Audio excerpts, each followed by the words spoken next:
आरुष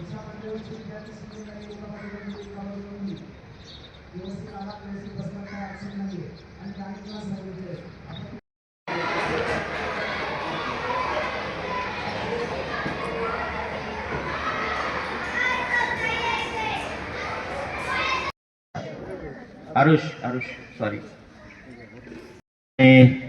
महाराजांना अतिशय सुंदर अशी वंदना, मानवंदना या ठिकाणी मयूर वाणी यांनी दिलेली आहे. आपल्या बहारदार आणि जोशपूर्ण अभिनयातून त्यांनी महाराजांना सुंदर अशी या ठिकाणी मानवंदना अर्पित केलेली आहे. मी यानंतर सन 1998 माजी विद्यार्थी संघ याचे गावातील प्रतिष्ठेचे डॉक्टर बाळकृष्णजी थोरात यांना विनंती करतो की या कार्यक्रमाचं त्यांनी प्रास्ताविक आयोजन नियोजन याचा आढावा आपणासमोर सादर करावा.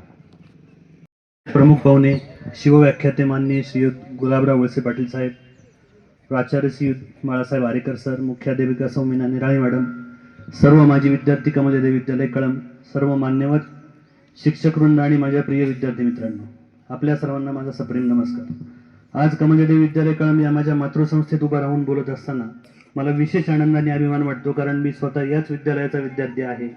या शाळेनेच मला शिक्षण, संस्कार आणि जीवनाची दिशा दिली. मित्रांनो, काही दिवसांपूर्वी एक गोष्ट माझ्या लक्षात आली. आज आपल्या देशात, आपल्या राज्यात विद्यार्थ्यांसाठी अनेक प्रकारच्या ऑलिम्पियड स्पर्धा परीक्षा घेतल्या जातात, जसे की सायन्स, कॉम्प्युटर, मॅथमॅटिक्स, इंग्लिश या विषयांवर. परंतु मला एक प्रश्न पडला, छत्रपती शिवाजी महाराज ज्यांनी स्वराज्याची स्थापना केली, ज्यांनी शौर्य, न्याय, स्वाभिमान आणि राष्ट्रभक्तीचा आदर्श घालून दिला, अशा महान व्यक्तिमत्वावर विद्यार्थ्यांसाठी मोठ्या प्रमाणावर परीक्षा किंवा स्पर्धा परीक्षा का नसाव्यात? याच विचारातून या शिवसंस्कार सामान्य ज्ञान स्पर्धा या उपक्रमाची कल्पना जन्माला आली. या उपक्रमासाठी मला सर्वप्रथम साथ दिली ती माझ्या 10वीच्या 1998च्या माजी विद्यार्थी संघाची. त्यानंतर हा संदेश आम्ही माजी विद्यार्थी संघाच्या व्हॉट्सअप ग्रुपवरही पाठवला. त्यातूनच उद्योजक माननीय विजय ढगे यांनी पुढाकार घेतला आणि या स्पर्धेसाठी रोख पारितोषिकांचे प्रायोजकत्व स्वीकारले.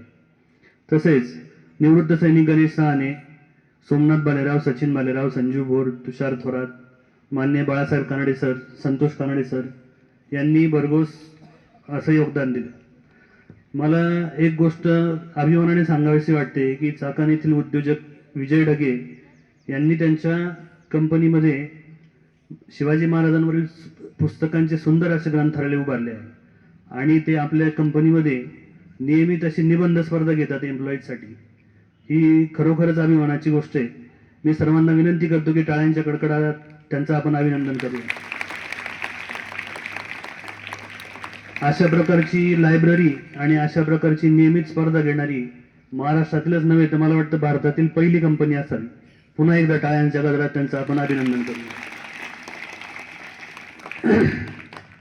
शिवसंस्कार स्पर्धा परीक्षा या स्पर्धेचे मुख्य उद्दिष्ट फक्त प्रश्नांची उत्तरे देणे नाही, तर छत्रपती शिवाजी महाराजांचे जीवनमूल्य विद्यार्थ्यांच्या मनात रुजवणे आहे. कारण मला पूर्ण विश्वास आहे की जो विद्यार्थी शिवाजी महाराजांच्या नीतिमूल्यांवर मार्गावर चालेल तर आयुष्यात कधीच अपयशी ठरणार नाही. या स्पर्धेचे प्रश्नपत्रिका संच तयार करण्यासाठी व परीक्षा अत्यंत प्रामाणिक व पारदर्शकपणे पार पडण्यासाठी आरेकर सर, मान्य पाचपुते सर, वाया सर आणि संतोष कानडे सर यांनी खूप परिश्रम घेतले. त्यांचे मी मनापासून आभार मानतो. मित्रांनो, आज हा उपक्रम आपण कळंब या गावातून सुरू केलेला आहे, परंतु माझी अशी इच्छा आहे की भविष्यात ही शिवसंस्कार सामान्य ज्ञान स्पर्धा तालुका स्तरावर, जिल्हा स्तरावर आणि पुढे राज्य स्तरावर आयोजित करावी. छत्रपती शिवाजी महाराजांचे विचार आणि जीवनमूल्य महाराष्ट्रातील प्रत्येक विद्यार्थ्यापर्यंत पोहोचली पाहिजेत, हीच या उपक्रमामागची खरी प्रेरणा आहे. मला खात्री आहे की या कार्यासाठी आपण सर्व मान्यवर, शिक्षक, माजी विद्यार्थी आणि समाजातील सर्व घटक मला नक्कीच सहकार्य करतील. शेवटी एवढंच म्हणेन, रणभूमीवर आग फेकतो जणू तोफेचा गोळा, रणभूमीवर आग फेकतो जणू तोफेचा गोळा, शत्रूलाही धडकी भरवतो शिवबाचा मावळा. महाराष्ट्र भूमीत जन्म घेतला अभिमान उरी आगळा, शिवचरणाशी निष्ठा राखतो हा शिवबाचा मावळा, हा शिवबाचा मावळा. जय जिजाऊ, जय शिवराय. धन्यवाद डॉक्टर सर. यानंतर आपण खऱ्या अर्थानं ज्यांच्या प्रेरणादायी अशा वक्तृत्वासाठी आपण सर्वजण आतुर झालेलो आहात. विद्यार्थी मित्रांनो, महाराष्ट्राच्या इतिहासामध्ये छत्रपती शिवरायांचं स्थान हे अतिशय थोर असं आहे. त्यांचं शौर्य, धैर्य आणि दूरदृष्टी खऱ्या अर्थानं स्वराज्य स्थापनेच्या या कार्यामुळं ते आज आपल्या प्रत्येकाच्या हृदयाच्या प्रेरणास्थानी आहेत. खऱ्या अर्थानं विद्यार्थ्यांना या शिवचरित्रातून प्रेरणा मिळावी, स्वाभिमान, देशभक्ती आणि उत्तम संस्कार याची जाणीव व्हावी, या उद्देशानं खऱ्या अर्थानं मी या माजी विद्यार्थी संघाला धन्यवाद देईन की त्यांनी अवघ्या महाराष्ट्राला सुपरिचित असणारे आजच्या या कार्यक्रमाचे प्रमुख पाहुणे, शिवव्याख्याते आदरणीय श्री गुलाबरावजी वळसे पाटील साहेब यांचं शिव व्याख्यान या निमित्तानं आयोजित केलेलं आहे. मी सरांना विनंती करतो की त्यांनी आपल्या या शिवव्याख्यानाला सुरुवात करावी. उद्योजक विजयकुमारजी ढगे साहेब यांनी करावा अशी मी त्यांना विनंती करतो.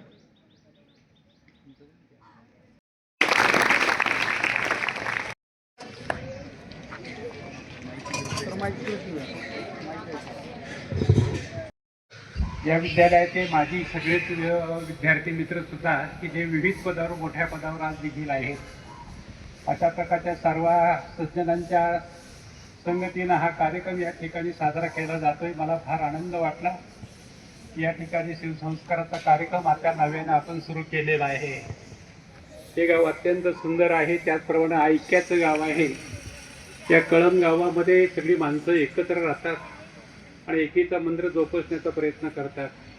निळ्या अनंत आकाशाच्या छतामध्ये जोपर्यंत चांदणे आहेत तोपर्यंत प्रकाश देतात, त्याचप्रमाणे त्या चांदणे इतरांना प्रकाश देतात, परंतु त्या धरतीवर जेव्हा येतात तेव्हा त्याची दगडी होतात. हिरवी झाडावरची पानं नाचतात, डोलतात, कवीच्या मनामध्ये कविता जागवतात. तीच पानं जेव्हा खाली धरतीवर येतात तेव्हा त्याचा पाला पाचोळा होतो.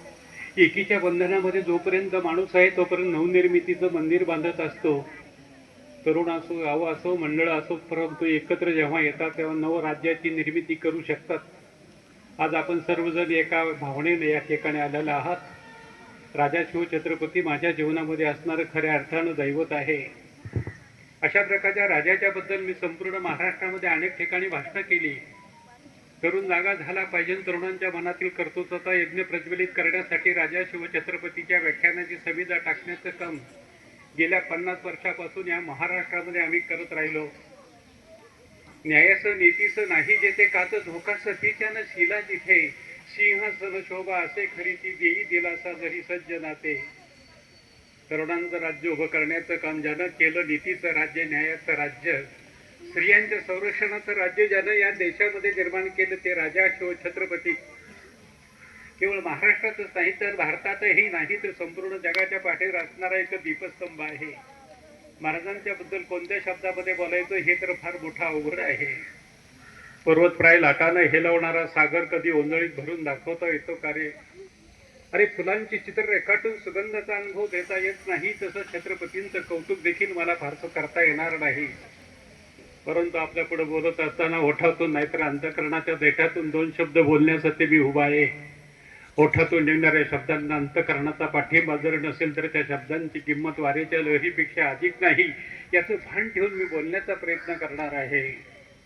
दसऱ्याच्या मेळामध्ये 10 लाख लोकांच्या मध्ये वक्ता म्हणून मी बोलत असताना बाळासाहेब ठाकरेंच्या समवेत त्यावेळेला जे वातावरण होतं ते अत्यंत उत्स्फूर्त होतं हे मला माहीत आहे. परंतु त्याहीपेक्षा देखील या ठिकाणी गुणवंत आणि माझ्यासमोर बसणारे काही असे कलावंत विद्यार्थी देखील बसलेले आहेत. त्यांना प्रेरणा देणारे हे गावकरीमध्ये असणारे असे छोटे मोठे कार्यकर्ते या ठिकाणी आलेले आहेत. म्हणून हा कार्यक्रम मला अतिशय महत्त्वाचा वाटतो. अशा या सुंदर कार्यक्रमाच्या पुढं आपल्या पुढं संबोधित करताना मला अतिशय आनंद होतो. माणसाच्या जीवनामध्ये असणारे काही आनंदाचे क्षण असे असतात की देवानं सुद्धा देण्या आनंद आकाशाच्या छतामध्ये एकत्र जमावं आणि लक्षावधी चांदण्यांच्या नेत्रावं, अशा प्रकारचा माझ्याही जीवनामध्ये असणाऱ्या कळंब गावामध्ये असणारा ह्या मैदानावरचा छोटासा कार्यक्रम आहे. अनेक मोठे कार्यक्रम मी पाहिले असतील, परंतु मात्र हा अत्यंत गुणानं श्रेष्ठ असणारा कार्यक्रम आहे. म्हणून माझ्या विद्यार्थी मित्रांच्या पुढे बोलताना मला आज अतिशय आनंद होणार आहे.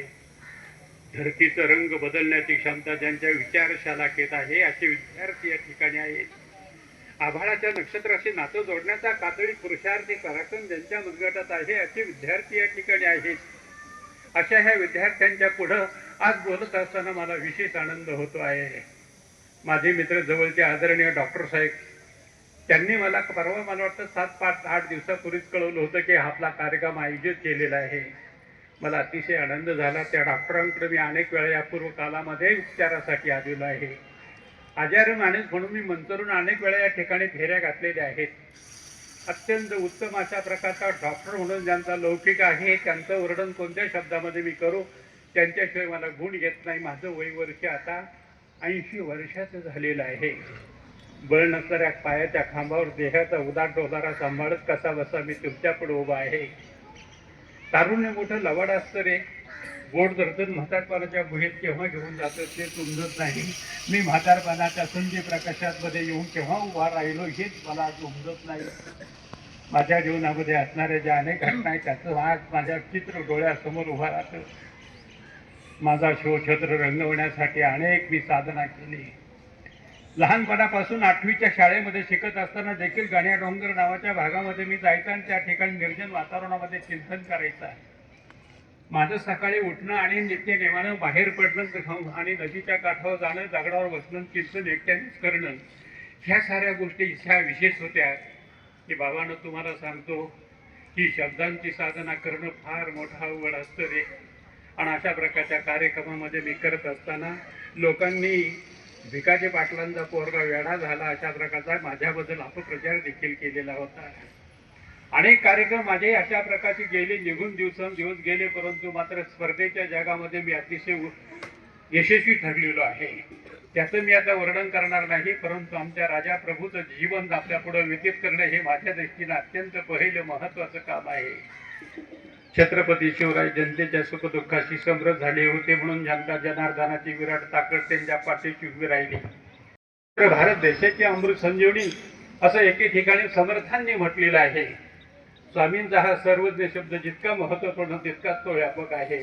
मोगलशाही, आदिलशाही, कुतुबशाही यांच्या परचक्राखाली हा महाराष्ट्र पिसला जात असताना शून्यातून ब्रह्मांड निर्माण करणारे प्रतिभा संपन्न राजे शिवछत्रपती जन्माला आले. महाराष्ट्र राज्याचा शिल्पकार एवढीच त्यांच्या कार्याची मर्यादा नसून त्यांच्यासारखा अष्टपैलू अष्टावधानी आदर्श राज्य करता थोर सेनानी, प्रजाहित दक्ष धर्माभिमानी, परधर्म सहिष्णू, चारित्र्य संपन्न आणि दूरदृष्टीचा जाणता राजा जगाच्या पाठीवर दुसरा झालेला नाही. आदर्श पुत्र, आदर्श पती, आदर्श मित्र, आदर्श शिष्य या सांसारिक नात्यानं घडणारे या महामानवाचं दर्शन प्रत्येकाचं मन भारावून टाकतं. छत्रपती राजा धार्मिक होते पण धर्म भोळे नव्हते, व्यवहारी होते पण ध्येय शून्य नव्हते. श्रींच्या राज्याचं स्वप्न पाहणारे स्वप्नाळू आणि ते स्वप्न वास्तवात उतरवणारा कठोर वास्तववादी शिवछत्रपतींचं असा एक मोठं रूप आहे. छत्रपती शिवराय जनतेच्या ऐहिक सुख दुःखाशी समृद्ध झालेली होती म्हणून जनार्दनाची वाटी त्याच्या पाठीशी उभी राहिलेली होती असं साने गुरुजींनी देखील त्यांच्याबद्दल उद्गार काढलेले आहेत. या राजाचं महाराष्ट्रात नाही, देशात नाही तर जगाच्या पाठीवर संकीर्तन केलं जातं. याचं एकच कारण आहे, अरे विजयनगर सारखं हिंदू साम्राज्य वैभवच्या आणि शिखरावर असताना मोगली आक्रमणाच्या सामान्य धक्क्यानं ते नामशेष झालं ही इतिहासाची नोंद आहे. परंतु पुरंदराच्या तहान धरतीला मिळालेले मराठी साम्राज्य त्या धरीतून उठून त्याला आकारून टाकारून सुवर्णमय करण्याचं सामर्थ्य फक्त एकाच महामानवाला लाभलं, ते म्हणजे राजे शिवछत्रपती. इतिहासाने केलेली दुसरी आणि महत्वाची नोंद आहे. आपलं राज्य उभं करत असताना जनतेच्या ऐहिक कल्याणाची जबाबदारी ते कधी विसरले नाही. कौल देऊन गायी उसविणे, शेत सारा निश्चित करणे, वतनदारीला आवर घालणे, किल्ल्याचे कोठारे भरून ठेवणे, शेतकऱ्यांना बी बियाणे, नांगर, अवजारे यासाठी कर्जाची सोय उपलब्ध करून देणे, भाषा सुधारण्यासाठी राज्यव्यवहार कोश आणि धर्म सुधारण्यासाठी प्रायश्चित देऊन हिंदूपणा करून घेणे, वीरांचे पंडितांचे कौतुक करणे यात आम्ही सदैव दक्ष असलेले राजे शिव छत्रपती इतिहासात तुम्हाला ठाई दिसतील. येसाजी, तानाजी, प्रतापराव, हंबीरराव, सूर्याजी, बाजी प्रभू देशपांडे यांच्यासारखे खंदेवी आणि दरबारातील अष्टप्रधान मंत्रिमंडळ असं राजनिष्ठ मानकर राजांग्र होती. शिवाजी महाराजांचं राज्य म्हणजे साऱ्यांच्या कर्तृत्वाचं बलिदानाचा निश्चयच फल आहे. या राजाचं व्यक्तित्व म्हणजे साऱ्यांना मिळालेली मूळ प्रेरणा. राज्य लोकनिष्ठेच्या पोलादी खांबावर उभं राहत अशी शिवप्रभूंची दृढ श्रद्धा. आदर्श राजा या सिंहासनावर आरूढ होण्यासाठी काही लोकोत्तर गुणांची आवश्यकता असते. आपल्या मोहक आणि मधुर भाषणाने मावळातले बहुतेक देशमुख राजांना आपल्या बेट्याला अनुकूल करून घेतले. आणि खरं सांगू का बाळांनो, राजनिष्ठ माणसांची त्यांना कधीच तरी कमतरता पडली नाही. पावनखिंडीचं सुंदरचं चित्र या ठिकाणी माझ्या पूर्वी एका कलाकार माणसानं निर्माण करून दिलं. कला ही स्वभावता सती असते, पवित्र असते, तेजस्विनी असते, पण काही झालं तरी तिचं म्हणे श्रीमन असतं. कीर्तीच्या कांचन मृगाचा तिला मोह पडतोच पडतो. या मोहबाई आणि कर्तबगार कलावंत आपल्या पवित्र आश्रमाचं रूपांतर कलकारखान्यात करतात, बाजारपेठा सजवण्यामध्ये करीत असतात.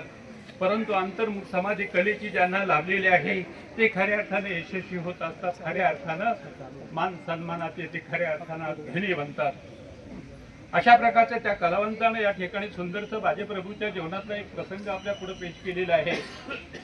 पावनखिंडीतील बाजीप्रभू देशपांडे म्हणतात, राजा आपण सुखो विशाळगडी जा. जोपर्यंत या देहामध्ये रक्ताचा शेवटचा थेंब आहे तोपर्यंत प्राणपणानं घोडखिंडे. राजे आपण सुखरूप विशाळगडी जा.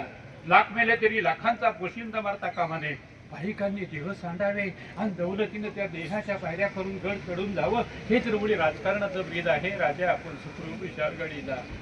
अरे पन्हाळ्याच्या वेड्यातून स्वतःची शिटका करून घेत असताना शिवा धाव्याचा प्रति शिवाजी केला जातो. अंगामध्ये अंगरका, कमरेला कमरपट्टा, डोक्याला जिरेटोप अशा प्रकारचा वेश सजविला जातो. आणि आपल्या कानातील सोन्याचा चौकडा काढून शिवा न्हाव्याच्या कानामध्ये घालत असताना अश्रूंचा कडेलोट होतो. थरथरच्या ओठातून गैभरलेल्या कंठातून अडखळलेला शब्द फुटतो, शिवा किती रे तुझी ही क्रूर थट्टा. अरे एक गोष्टला शिवाजी जगावा म्हणून मी तुला आज मृत्यूच्या खाईमध्ये पाठवत आहे. जो जातो ना तो परत कधी माघारी येत नाही असं म्हणतात. महाराजांच्या डोळ्यामध्ये चार शब्द आठसूर निर्माण झाले. अरे जो जातो ना तो मला कधी भेटण्यासाठी येत नाही, तो कधी मला दिसत नाही असं म्हणतात. महाराजांची अवस्था कातर झाली. त्यांच्या डोळ्यामध्ये अश्रूंच्या पंजा फुलल्या गेल्या. ही स्थिती महाराजांची पाहिल्यानंतर शिवा न्हावी म्हणतो, महाराज आपण रडताय. महाराज आपल्या डोळ्यामध्ये पाणी. अहो मनुष्य वेदांतर रडणारी माणसं आम्ही खूप पाहिलेली आहेत, पण ही सामान्यातील सामान्य शिवा न्हावी कदाचित उद्या मरेल या कल्पनेने रडतोय तो महाराष्ट्राचा राजा शिव छत्रपती. बस धन्य झाली पुढे जीवाचं सोनं झालं भवानीची शपथ. राजे भेद मागं घेऊ नका. शत्रूच्या छावणीमध्ये जाण्याची व मरण्याची संधी या दासाला द्या. अशी मरणाऱ्या माणसांची मालिका महाराष्ट्रामध्ये निर्माण करण्याचं काम महाराजांनी जीवनभर केलेलं आहे. मरणारी माणसं तर काय कमी नसतात. लढताना सैनिक मरणं हे नेहमीच घडतं, पण मरण माहीत असताना देखील मरणाच्या सत्याला सामोरी जाणारी माणसं एकदाच निर्माण झाली. ती म्हणजे राजा शिव छत्रपतीच्या नेतृत्वाखाली हा महाराष्ट्रामध्ये असणारा एकमेव एक इतिहास आहे. आणि म्हणून छत्रपती शिवाजी महाराज हे जगाच्या पाठीवरचे एक नंबरचे श्रेष्ठ अशा प्रकारचे पुरुष मानले जातात. महाराजांच्या बद्दल सांगायचं म्हणले अशी मरणारी माणसं ह्या छत्रपतीच्या जीवनामध्ये अत्यंत एकाकी आहेत. आणि अशा प्रकारच्या ह्या माणसांकडे पाहिल्यानंतर ह्या महाराजांनी काय जादू निर्माण केली होती, अशी मरणारी पिढी कशी तयार केलेली होती, हे माणसाला अत्यंत आश्चर्यकारक वाटून जातं. महाराजांचं हे जीवन चरित्र मी अत्यंत मनापासून तुम्हाला मी सांगण्याचा प्रयत्न करणार आहे. माझ्या बाळांच्या पुढं, माझ्या तरुण मित्रांच्या पुढं मी संपूर्ण महाराष्ट्रामध्ये अनेक वेळा बोललेलो आहे. हजारोंच्या नाही लाखोंच्या सभेमध्ये देखील बोलण्याची मला संधी मिळालेली आहे. आणि त्या दसऱ्याच्या मेळाव्यामध्ये असणाऱ्या 9-10 लाखांच्या पुढे बोलत असताना तर इतकं सुंदरचं भाषण त्यावेळेला रंगलेलं होतं की बाळासाहेब ठाकरेंच्या डोळ्यामध्ये पाणी आलेलं होतं. ते माझ्याकडे सारखे पाहतच होते. त्यांच्या डोळ्यातलं पाणी पुसत नंतर त्यांनी शेवट करताना सांगितलं होतं की तुमच्यासारखा वक्ता माझ्या जीवनामध्ये मी पहिल्यांदा पाहिलेला आहे. आणि म्हणून त्यांनी पाठवून हात फिरवला होता. इतकंच नाही, मला त्यांनी आठवतं की मला शेवटी जाताना आलिंगन सुद्धा दिलेलं होतं. सांगितलं होतं की मातोश्री भेटण्यासाठी मला या, मला तुमचं भाषण ऐकायचं आहे, मला तुम्हाला कुठंतरी महत्त्वाची जबाबदारी द्यायची आहे. परंतु आदरणीय वळसे पाटील साहेबांनी मला ती संधी मिळू दिली नाही, कारण त्यांनी मला गाडीत घातलं आणि साऱ्या ह्या संपूर्ण आंबेगाव तालुक्याच्या कानाकोपऱ्यामध्ये फिरवलं आणि प्रत्येक ठिकाणी सांगितलं की मी राजा शिवछत्रपतीबद्दल बोललो, राजकारणाबद्दल काही बोललो नाही, बाळासाहेबांच्याबद्दल काही बोललो नाही. आम्ही देखील आनंदाने खुशीनं सांगत राहिलो, कारण आमदार आमच्या पाठीशी होते. मी म्हणालो, साहेब तुम्ही म्हणताय तेच खरं आहे, मी फक्त माझ्या विषयापुरता बोलतो, मी कधीही राजकारण करत नाही असं म्हणतात. टाळ्याच्या गजरामध्ये तालुक्यानं स्वागत केलं आणि अशा प्रकारे माझ्या जीवनाला पुन्हा एकदा मोड लागला आहे. खरं सांगू का, ह्या जीवनामध्ये कदाचित मी त्या कालखंडामध्ये बाळासाहेबांच्या आश्रयाला गेलो असतो ना, तर आज मला खूप मोठी संधी होती. या जीवनामध्ये आमदार खासदार होण्याची देखील मला संधी मिळून गेलेली असते, परंतु दुर्दैवाचा चमत्कार मला मात्र तशी बुद्धी झालेली नाही. पण बाबांनो, हे करीत असताना मला अतिशय आज आनंद होतो आहे की त्या राजकारणाच्या घाणेरड्या जगात जाण्यापेक्षा मी तुमच्यापुढं स्वच्छ नजरेने स्वच्छ विचारानं येतो आहे. मी तुमचं अंतःकरण फुलवण्याचं जे काम करतो आहे ते माझ्या दृष्टिकोनानं अत्यंत महत्त्वाचं आहे. तरुणांना जागेवी, तरुणांच्या मनातील कर्तृत्व स्वातंत्र्य प्रज्वलित करण्यासाठी राजा शिवछत्रपतीच्या व्याख्यानाची समिधा टाकण्याचं काम 50-60 वर्षापासून मी या ठिकाणी केलं. आज माझे वय संपूर्ण झालेलं आहे. मला वाटतं की मी खूपच बोलत राहा, अत्यंत मी बोलत राहिलो, इतका बोलत राहिलो की आज मात्र बोलण्याचं सामर्थ्य या देहामध्ये राहिलेलं नाही. परंतु तरी सुद्धा वाटतं कुणी जर बोलवलं तर जावंच आणि त्या ठिकाणी प्रबोधन करण्याचं काम अत्यंत मनापासून करावं. बाबा आहे अशा प्रकारची स्त्रियांची अवस्था झालेली होती. स्त्री सुरक्षित नव्हती, उभी पिकं जाळली जात होती, देवधर्माच्या होळी केली जात होती आणि अशा प्रकारची ही सगळी परिस्थिती पाहिल्यानंतर लोक कंटाळलेले होते. तेव्हा त्या कालखंडामध्ये असणाऱ्या आमच्या जिजाऊ मातेनं सांगितलं होतं, शोभा आणि हातामध्ये तलवार तुला घ्यायची आहे, परंतु स्त्रियांचं रक्षण करणं हा तुझा पहिला धर्म असेल. स्त्री म्हणजे हिंदूंच्या मंदिरामध्ये असणारी पवित्र देवता, तिचं अर्चन करण्याचं काम तू करायचं आहे असं म्हणतात. राजा शिवछत्रपती देखील आईचे शब्द रुजले गेले आणि त्यांनी पहिल्यांदा काय प्रयोग केले असेल तर रांजेगावच्या पाटलाचे हातपाय तोडले. रांजेगावचा पाटील मोठा माजोरी पाणवठ्यावर गेलेल्या एका स्त्रीवर बदामन त्याने केला आणि त्या काळामध्ये लोकांच्या मध्ये फार मोठा संतोष निर्माण झाला. ती स्त्री रडू लागली. फक्त उंधळीमध्ये तिने आपला चेहरा लपवलेला होता, तिच्या डोळ्यातून अश्रू खाल्लेत होते. त्याच वेळेला ही बातमी जेव्हा पुण्याची जहागिरी संपणाऱ्या 16-17 वर्षाच्या तरुण पोराला म्हणजे छत्रपतीला जेव्हा समजली, तेव्हा छत्रपती शिवाजीराजाच्या मुठीवळ्याला तुलांगणासारखे डोळे पेटले गेले आणि त्याने सांगितलं, नाही, हे राज्य म्हणजे न्यायाचं, नीतीचं, धर्माचं आणि माझ्या ह्या धर्मराज्यामध्ये अशा प्रकारचा स्त्रियांना होणारा अत्याचार मी सहन करणार नाही. आणि त्याच कालखंडामध्ये देहाची बुद्धी कमी नाही, देहाच्या उंचीपेक्षा देखील ज्याची विचाराचे म्हणण्यापेक्षा कर्तृत्वाची उंची, बळाची उंची ज्याची मोठी होती, असा येसाजी कंक नावाचा मित्र जवळ बोलवला, डोळ्यामध्ये डोळा घातला, त्याचा खांदा गदा हलवला आणि राजा शिवछत्रपतीने येसाजीला सांगितलं, येसाजी ज्ञानाचा देखील विचार करू नकोस. रांजेगावचा पाटील मोठा माजोरी एका स्त्रीवर त्याने बदामल केलेला आहे आणि मी स्त्रियांचं रक्षण करणारा राजा ठरणार आहे. त्याला पहिल्यांदा सांगतो की त्याला फक्त माझ्या पुढे उभं करायचं. स्त्रियेवर अत्याचार करणाऱ्याला कधी क्षमा केली जात नाही असं म्हणतात. घोड्याच्या पाठीवर येसाची कंक बसला आणि महाराणाच्या उघड्या वातावरणातून तो रांजेगावचा पाटील धावला. भोर तालुक्यामध्ये असणाऱ्या त्या पाटलाला आणण्यासाठी गेला, रांजेगावच्या पाटलाला आणण्यासाठी गेला. येसाजीचा घोडा दौडत होता आणि त्या सुंदर अशा निरव वातावरणाला घोड्यांच्या तापांना शब्दांचे अंकुर फुटले आणि घोड्याने एकदम तो वाडा गाठला. पाटील बाहेर या, पाटील बाहेर या, तुम्हाला राजा शिवछत्रपतीने पुण्याच्या लहान मालामध्ये बोलवलेले आहे. हिल्या अंगाचा पाटील मरणाचा कानोसा सोडून अक्षरशः उता वातावरणामध्ये पुढच्या भागामध्ये आला आणि वाड्यातूनच आपल्या मिठ्या पिढीत म्हणाला, अरे कोण रे तू? तुम्हाला राजा शिवछत्रपतीने पुण्याच्या लाल महालामध्ये बोलवले. ते चिमरुड पोरग म्हणाल. घोड्यावरच्या त्या पोराला पाहून तो पाटील अत्यंत उन्मादानं रावणासारखा मोठ्याने ओरडला, अरे जा, मी त्या शिवाजीला जाणत नाही, मी शिवाजीला राजा मानत नाही. या गावचा आता मी चित्र सम्राट जर कोण असेल तर हा बाबाजी भिकाजी गुजर पाटीलच आहे, अन्यथा दुसरा कोणी नाही. अशा प्रकारचं गर्वानं तो बोलू लागला. येसाजी कंकानं त्याच्याकडे पाहिलं आणि त्याने विचार केला शहरामध्ये की काही असं थांबण्याचा आता अर्थ नाही, फक्त आपण द्यायचा तेवढा निरूप राजांचा दिलेला आहे. म्हणून त्यानं घोडा मागं फिरवला. अत्यंत वेगानं घोडा मागं आला. धुळीच्या लोटामध्ये घोडा बाहेर आला आणि अग्नीचे ओहोळ निर्माण झाले. राजा महालामध्ये बसलेला होता. त्याच वेळेला घोडा त्या ठिकाणी आला. छत्रपतीच्या संध्याकाळी काय सांगितलं असं म्हणतात. राजा शिव छत्रपती एकदम पेटले आणि मोठ्याने म्हणाले, नाही, तो पाटील आला पाहिजे, त्याला शासन झालं पाहिजे. श्री म्हणजे आमच्या हिंदूंच्या मंदिरामध्ये असणारी पवित्र देवता तिचं रक्षण झालं पाहिजे असं म्हणतात. काही ढालायकांना संकेत केला. 5-50 ढालायक एकदम आले. हातामध्ये तलवारी होत्या, ढाल तलवारी सगळ्या होत्या आणि अशाच कालखंडामध्ये राजा शिवछत्रपतीने आदेश दिला की त्याला आत्ताच्या आत्ता ह्या महालामध्ये आणा.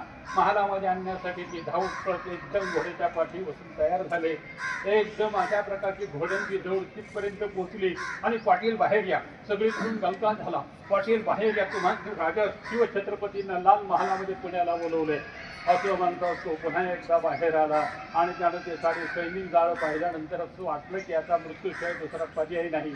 तरी सुद्धा तो म्हणाला, नाही, मी तुझ्या राजाला जाणत नाही, मी राजाकडे येणार नाही असं म्हणतात. त्यांनी एकदम त्याला उचलला आणि घोड्याच्या पाठीवर आडवा बांधला. पोतं बांधावी त्या पद्धतीने कर्कतीने आवळला आणि एकदम घोड्याच्या पाठीवर बसून तो रांजणगावच्या पाठीवर पुण्याच्या दिशेने गेला. पुण्याच्या दिशेने लाल महालाच्या पुढे आत्ताच राजा शिवछत्रपतीनं त्याला जो प्रश्न विचारला तो फार महत्वाचा आहे. पाटील, तुम्ही गुन्हेगार, तुम्ही एका स्त्रीवर बदामल केलेला आहे. स्त्री हिंदूंच्या मंदिरातली देवता आहे. स्त्रीवर होणारा अत्याचार मी सहन करत नाही. तसा पाटलाचे डोकं खाली गेलं अपमानानं. त्याच्यामध्ये बळ नव्हतं न्यायाचं. त्याने बळेच आपले डोळे उघडण्याचा प्रयत्न केला. त्याला छत्रपती राजा एखाद्या सिंहासारखा दिसला आणि त्याने कसं बसं बोलण्याचा प्रयत्न केला, पण ओठामध्ये गोठाव शब्दांचे शब्द नव्हते. आणि त्याच वेळेला छत्रपतींचा आवाज आला, जहाराम खराचे पाय कलम करून टाका, जहाराम खराचे पाय कलम करून टाका. धाराई चोहबाजूने आले. लाल महालाच्या पुढे इतिहास घडला. सप तलवारीचा आवाज झाला. रांजेगावच्या पाटलाचे हातपाय तोडले. सांडलेल्या रक्ताच्या थेंबातून स्वराज्याच्या व्यवस्थेची ज्ञानेश्वरी बांधण्यात आली. अफजल खानाचा इतिहास कसा महत्वाचा बघा. अफजल खान मारला गेल्यानंतर फक्त आम्ही काळ्याच्या गजरामध्ये स्वागत करतो. त्या पलीकडे छत्रपतीचा इतिहास तुम्हाला त्या ठिकाणी दिसत नाही. यापेक्षा देखील त्या पाठीमागा असणारा जो अत्यंत नियोजनाचा सुंदर भाग आहे तो अत्यंत महत्वाचा आहे. तो तुम्हाला कधी कधी समजला पाहिजे. अफजल खानाचा वध हा हिंदूंच्या इतिहासाचा जगाच्या पाठीवर असणारा अत्यंत नियोजनबद्ध अशा प्रकारचं प्रकरण आहे. अशा प्रकारचं नियोजनबद्ध प्रकरण हिंदूंचं कुठं देखील दिसणार नाही. ते छत्रपतीनं घडून आणलेलं आहे. खानाला दावडीच्या खोण्यात आणणे, कहाची बोलणी करून त्याला दिवसावर ठेवणे, अनपेक्षित आक्रमण करून खानाच्या 32,000 सैनिकांची कत्तल करणे, या प्रचंड धक्क्यातून आदिलशाही जाग्यावर होण्यापूर्वी पन्हाळा जिंकणे, आदिलशाही निराश होऊन निर्णय कातेरीची पाऊल उचलण्यापूर्वी तिच्याशी मिळतं घेऊन तह करते. तहामध्ये जिंकलेला पन्हाळा सोडून देणे, बाकीचा भाग मात्र पचवणे आणि अशा प्रकारची हे राज्य विस्तारणी छत्रपतींची नीती होती. ही नीती पालत असताना एकाच वेळेला 2-3 शत्रू नकोत. आता फक्त आदिलशाहीची आपलं शत्रुत्व आहे, पण मोगलांची म्हणजे औरंगजेबाची नको. म्हणून औरंगजेबाला त्याच्या सिंहासन सोहळ्याच्या वेळेला मैत्रीच्या नजरांना पाठवण्यामध्ये छत्रपती देखील एक होते. आणि म्हणून छत्रपती हा आगळा वेगळा अशा प्रकारचा दूरदृष्टीचा राजा आहे.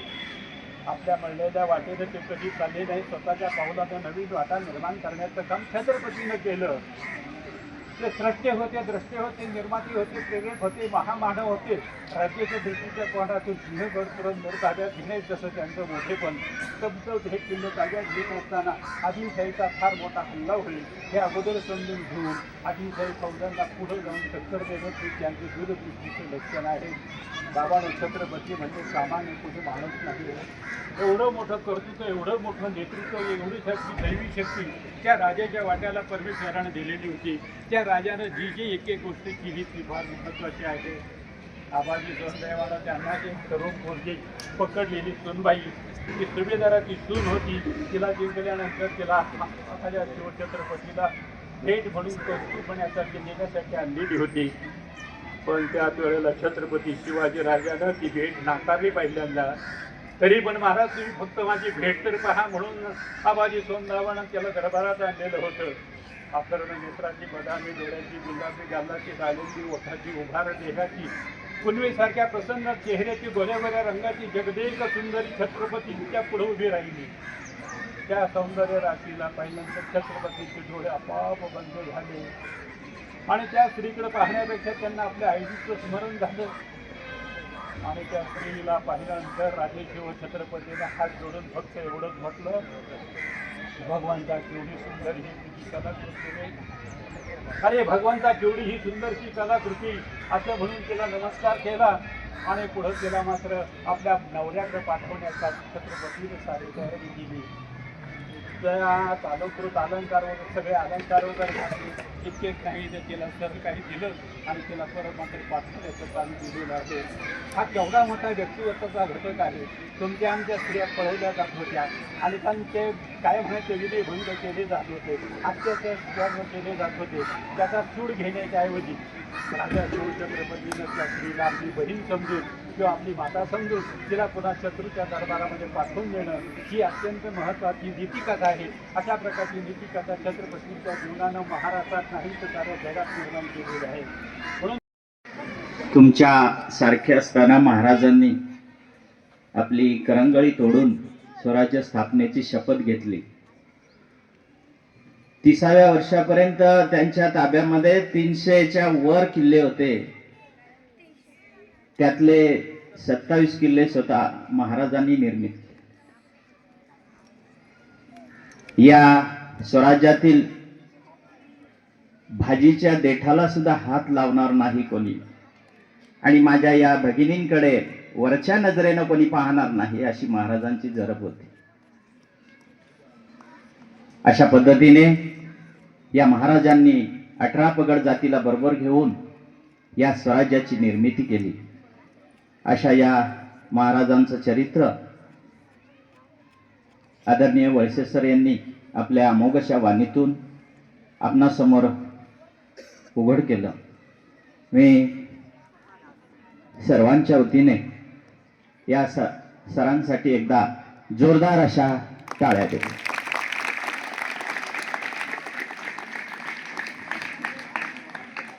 यानंतर खऱ्या अर्थानं या स्पर्धेचं आयोजन आणि नियोजन ज्यांनी केलं ते माजी विद्यार्थी संघ कळंब, त्याचबरोबर त्यांचे सहआयोजक होते विनेश बाय विनेक्स्ट